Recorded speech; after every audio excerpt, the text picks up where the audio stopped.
Creía que éramos prostitutas o ladrones o viciosos, bueno, en fin. Fuimos una banda, estaba en el hospital, en la cárcel. Ya uno pues ya toma conciencia, ya que lo espera uno, que lo matan pues y sigue jodiendo. Decíamos en la hoja de vida que vivíamos en Siloé, nos lo iban a negar. Hace 20 años éramos uno de los barrios más peligrosos que tenía Colombia. En América estábamos por encima de Salvador, de los más salvatruchas. Un poco de lo que se hace acá en Siloé es como una reconstrucción, una resignificación de los símbolos. Están haciendo lo de la Comuna 13, reactivar el turismo en una zona que fue brutalmente golpeada por la violencia en esta zona. Fotos, monumentos, lugares icónicos donde había joyas de tráfico, microtráfico, venta de microtráfico, se han convertido en casetas, esculturas, pinturas. También la iguana siempre para nosotros significa resiliencia, porque la iguana dentro de una pelea y primero pierde la cola que perder la vida. Entonces para nosotros es resiliencia. Todas nuestras fotos son performáticas. Allí es subiéndose algo a ti. Aquí hay dos grandes fotos. Las alas, sí. Las alas, o haces esto y te quedan saliendo las alas de tu espalda. Ese es el barrio más cercano al cielo en Cali, fundado hace más de un siglo, escondido a simple vista entre los cerros de Cristo Rey y Bataclan. Ahí está Siloé, un territorio que fue consumido por la violencia de las pandillas, los grupos armados, el tráfico de sustancias, entre otros males que hicieron de este territorio una zona olvidada por el Estado y segregado por todo el departamento del Valle del Cauca. ¿Qué papel cumplía usted en la... Muchas cosas, una organización que cumple muchas cosas, desde vigilar gente hasta cobros, de todo. Habían camellos de 5, 6 millones, 7, 10. A los que fuéramos en la vuelta, 20. Pero como le digo, un plata que no sé. Usted llegó a ser avaliado también, ¿cómo fue ese...? Sí, claro, no era el yate de atentado. Pues el... Hostia, man, 11 disparos en el mismo hecho o diferente. Diferente hecho. Mi primer atentado me lo hicieron en el 2012. Ahí me empataron 5, me pegaron 5 tiros ese día. Después ya que me capturaron, pegaron 2. Y ahora último 4, 11, el año pasado. ¿Usted no creyó, digamos, usted es católico, es creyente de alguna religión? Sí, en Dios. ¿Usted cuando vio todo eso, usted qué pensó? Digamos, usted decir, bueno, ya me retiro. Cuando salí de la cárcel salí con otros pensamientos. De pronto pues uno sale pues como en el sistema de que hay enemigo y que uno está corriendo peligro. A finales de los 90, inicios de los 2000, la violencia continuó recrudeciéndose en las calles infestadas de pandillas, que entre disputas territoriales y fronteras invisibles se jugaban el control del tráfico de drogas y otros negocios del bajo mundo. Como resultado, más de 516 personas fueron ultimadas. Aún así, las cifras fueron en aumento, pues entre 2001 y 2015 hubo por lo menos 1.606 asesinatos en esa zona de la sucursal del cielo, prácticamente el panteón de la sucursal. Nosotros de las violencias invisibles que se volvió visible en esta zona de Cali. Allá está, pues por acá pasaba el microtráfico. Había bastante violencia entre las mismas grupos, pues se mataron muchas veces, caían personas inocentes a causa de estas barreras. Usted no podía pasar por acá, tenía que rodear, ¿no? Le acabo de pasar una balacera. Los policías vienen contra la pared sin chaleco reflectivo. El policía lastimosamente viene aquí, se tropieza. Cuando se tropieza, como trae su arma montada, inmediatamente se lo pega a Michelle. La desconecta totalmente de este mundo, que tan solo 12 años lo cumplió en diciembre. Esto nos deja una regla de reflexión, porque yo sé que el policía es un ser humano que sale de su calle, sale de su casa con miedo. Está entrando a una zona de guerra, una zona roja. A pesar de los flagelos, ahí sigue, resistiendo cada embestida que la vida y el tiempo le han dado, o les han dado, porque el barrio es su gente, y su gente se negó a vivir condenada a un futuro sin esperanzas. Han decidido ir con las manos vacías frente a organizaciones ilegales con arsenales dignos de las narconovelas colombianas, todo por la promesa de un mejor porvenir. Porque cada casa vivió la violencia.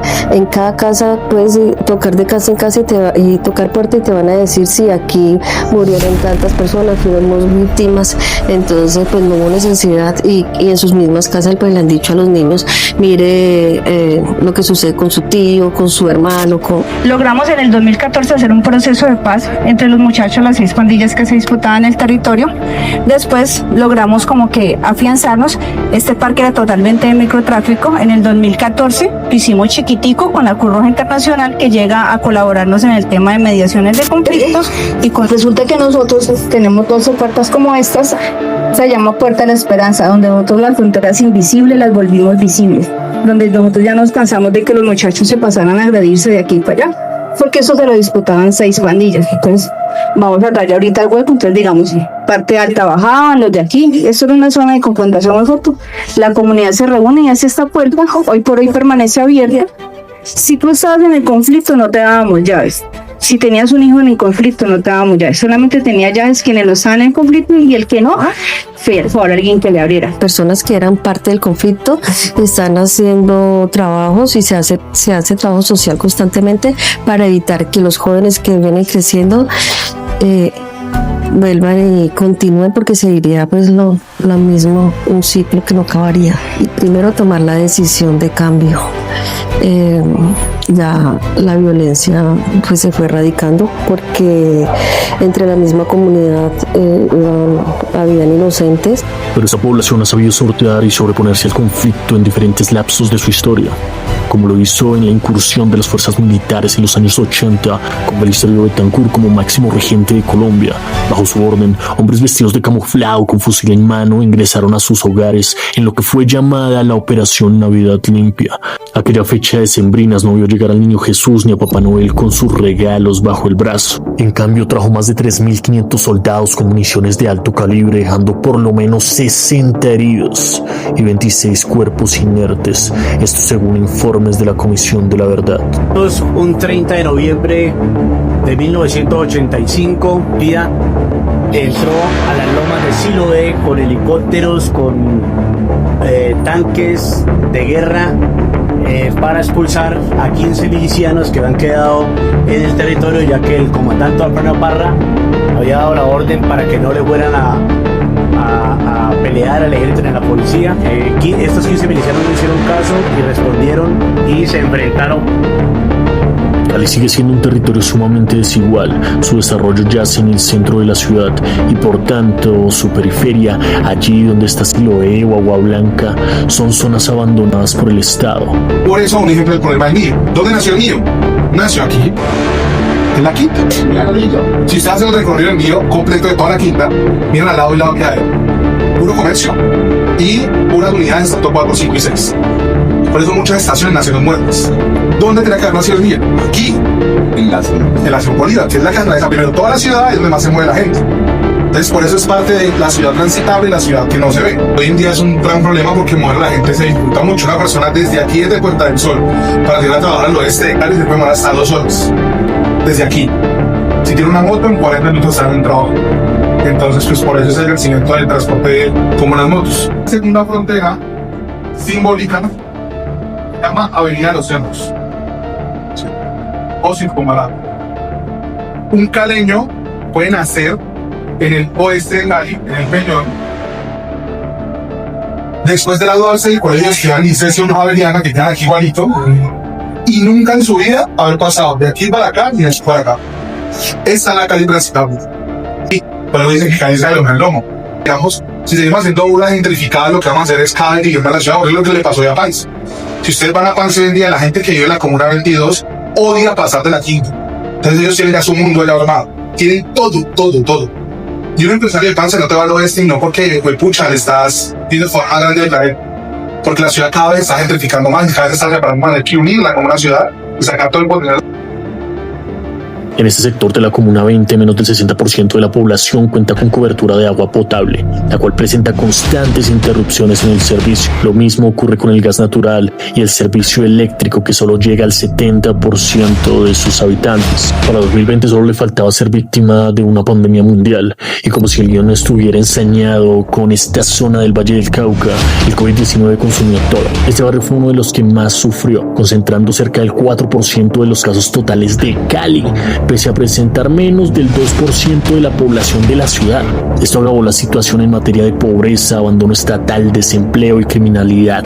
Problemáticas que al combinarse crearon una mina antipersonal social en que está en el Valle del Cauca esperando la mínima presión para estallar. Siloé es quizá el sector de Cali que más ha sufrido de los enfrentamientos civiles. Compartirlo, están disparando a todo el mundo. Siloé, uno de los barrios de la ciudad colombiana de Cali, ha puesto muchos de los muertos de los 14 días de protestas en Colombia. Jóvenes en un ambiente de vulnerabilidad, ciudadanos desempleados, sin oportunidades y ante la férrea convicción de un gobierno que pretendía subir los precios de la canasta familiar.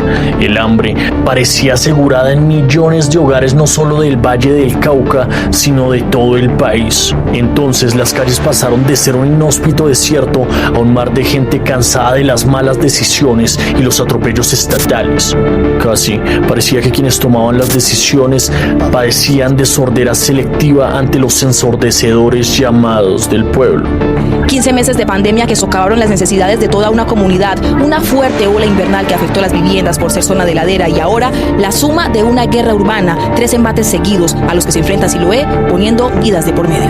Ayer, durante el día de ayer en Siloé, donde el lunes murieron 3 personas según la comunidad y donde parece que ha vuelto a ser el epicentro de los enfrentamientos en la noche del martes, donde los vecinos han denunciado y han publicado vídeos en redes sociales donde se puede volver a ver accionar de armas de fuego por parte de la fuerza pública. La pandemia en el 2021 llega el estallido social, que es lo que nos permite que los empresarios nos conozcan.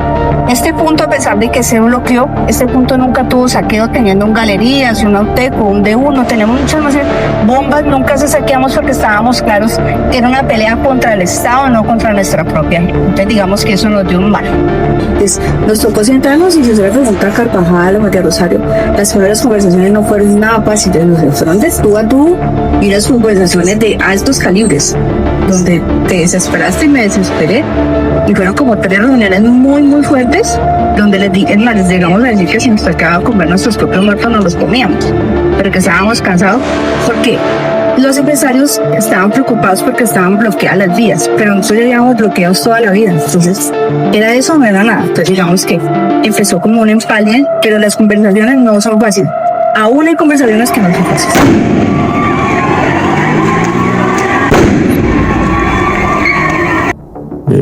Este es un poco de Siloé, de lo que hemos podido ver, de lo que hemos podido presenciar, de las voces de la gente que más que las de nosotros pues nos van indicando todo esto desde sus propias casas, ¿no? Increíble esto, no, si vienen a Cali no se lo pierdan, es muy increíble ese proceso de transformación que tiene la gente, de poder cambiar las armas por un contenido comercial, un contenido turístico.